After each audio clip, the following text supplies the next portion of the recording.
Welcome to the world of high-stakes business scandals. Everyone loves a good scandal, right? It's like watching a slow-motion car crash, except the car is a multi-billion-dollar corporation, and the crash victims are, well, mostly just our trust. Today, we're diving into the most explosive corporate controversies of 2024. Not just to spill the tea, although there will be plenty of that. But hey, at least we get a front-row seat to the carnage. But to learn some genuinely useful lessons about wealth and power. Because let's be honest, if these corporate behemoths can trip over their own shoelaces and faceplant into the concrete of public opinion, there are definitely some cautionary tales in there for the rest of us. Ready to find out what went down with AMC's pricing fiasco, Elon Musk's latest Neuralink controversy, and more? Buckle up, Buttercup, because we're about to break it down. And keep an eye out for the hidden secret that ties all these scandals together. AMC, the grand movie theatre chain, holding on to its glory like a monarch clutching their crown. You'd think after barely surviving the pandemic, they'd be showering their loyal subjects with popcorn and free tickets.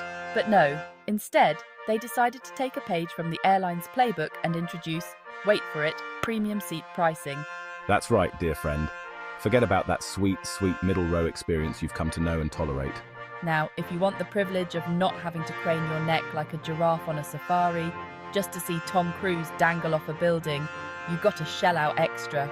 They announced it with the fanfare of a royal baby reveal, as if they were doing us all a favour. Unsurprisingly, moviegoers, who were already facing sky-high ticket prices and the ever-present temptation of streaming services, were less than thrilled. Social media erupted with the fury of 1,000 exploding popcorn kernels. Memes were made, boycotts were threatened, and suddenly, AMC went from being the underdog we rooted for to the villain we loved to hate. When you try to nickel and dime your way into their wallets, especially when they're already feeling the pinch, you risk alienating them completely. Because right now, it seems like the answer is not more ways to spend money, it's a break. Reddit, the self-proclaimed front page of the internet, a digital haven for niche communities, cat memes, and the occasional dose of existential dread, a place where users felt a sense of ownership, a shared stake in the platform's success. But then, Reddit decided to mess with the very thing that made it special, its users. Remember APIs? Those behind-the-scenes codes that let apps talk to each other? Well, Reddit decided to start charging developers for access to their API. On the surface, it might have seemed like a harmless way to generate revenue, but those developers? They were often individual users, passionate souls who created the very tools that made Reddit the vibrant, chaotic tapestry it is. Apps that helped moderate subreddits, provided accessibility features, and made Reddit usable. So, when Reddit announced their plan to start charging for the privilege of making their platform better, the backlash was swift and brutal. Subreddits went dark in protest. Users threatened to jump ship, and the once beloved platform found itself on the receiving end of a digital riot. The lesson here, dear viewers, is simple yet profound. Never underestimate the power of a loyal community. Remember why they showed up in the first place, nurture that connection, and don't try to monetize their goodwill. Because the internet, much like a scorned lover, has a long memory and a penchant for public revenge. Chapter 3. Elon Musk. The man, the myth, the meme lord who also happens to be a billionaire tech CEO with a penchant for making headlines.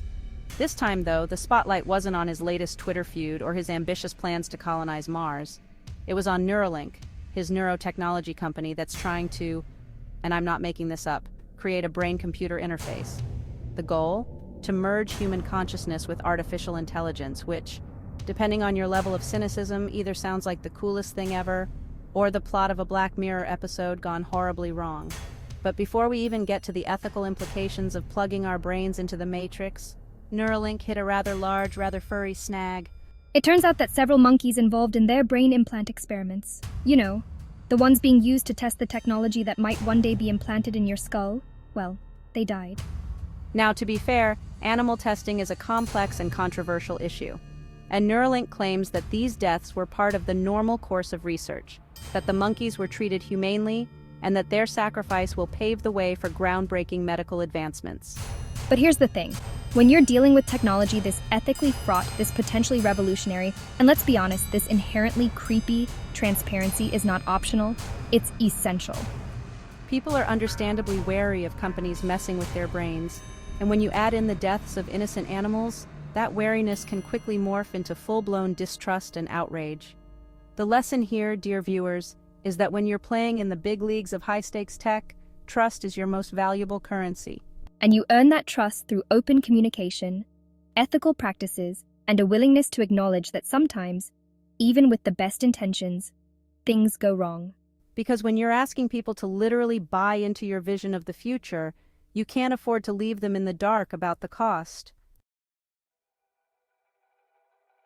Chapter 4. The world of finance. A realm of high rollers, even higher stakes, and the ever-present temptation to bend the rules in the pursuit of profit.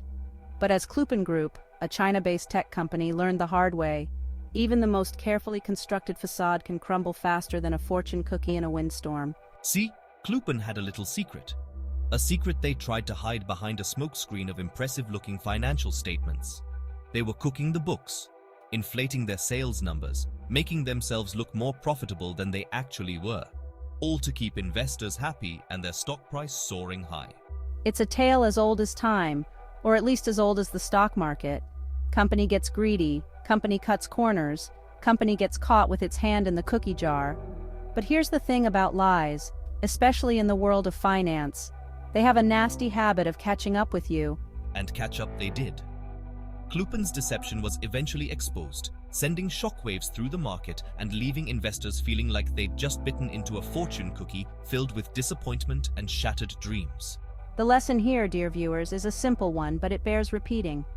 Trust is the foundation of any successful business, especially in the cutthroat world of finance.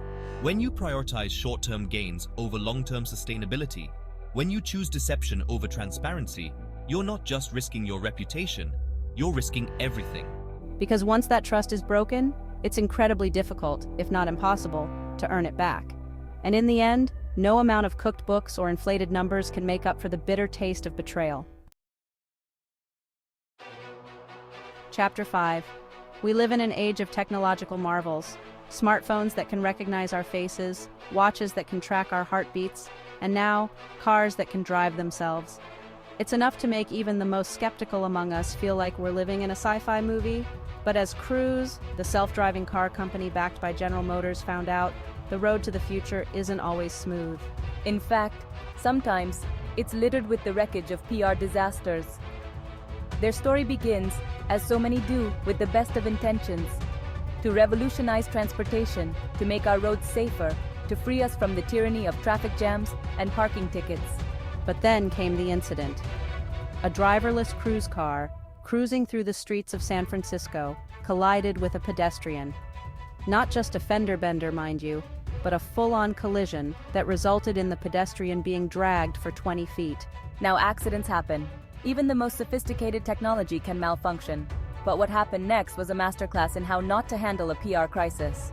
Instead of being transparent about the incident, instead of acknowledging the pedestrian's injuries and expressing remorse, Cruise decided to, well, stay silent. They didn't mention the pedestrian to regulators, and they certainly didn't rush to issue a public apology. It was a decision that backfired spectacularly. The public, already wary of self-driving cars, was outraged. The media had a field day, and Cruise found itself facing a PR nightmare of its own making. The lesson here, dear viewers, is that in the age of instant information and social media scrutiny, transparency is non-negotiable, especially when you're dealing with technology that has the potential to impact people's lives so profoundly. When you choose silence over honesty, when you prioritize your image over the well-being of those affected by your actions, you're not just damaging your brand, you're eroding public trust in innovation itself. And that, my friends, is a cost that none of us can afford. So, there you have it, folks. 5 cautionary tales from the wild world of business. Each one a stark reminder that even the biggest, most innovative companies are not immune to the consequences of their actions. These 5 scandals don't just entertain. They teach us serious lessons about business, branding, and trust. From AMC's overreach to Neuralink's ethical dilemmas, the takeaway is clear. If you want to build something lasting, transparency and audience loyalty are your non-negotiables. Building a successful brand, a legacy that lasts, isn't just about raking in profits. It's about building trust, fostering loyalty, and understanding that in the court of public opinion, honesty is always the best policy. So the next time you see a headline about a corporate scandal, don't just shake your head and move on. Take a moment to learn from their mistakes. For more deep dives on business and branding, hit subscribe and join the conversation.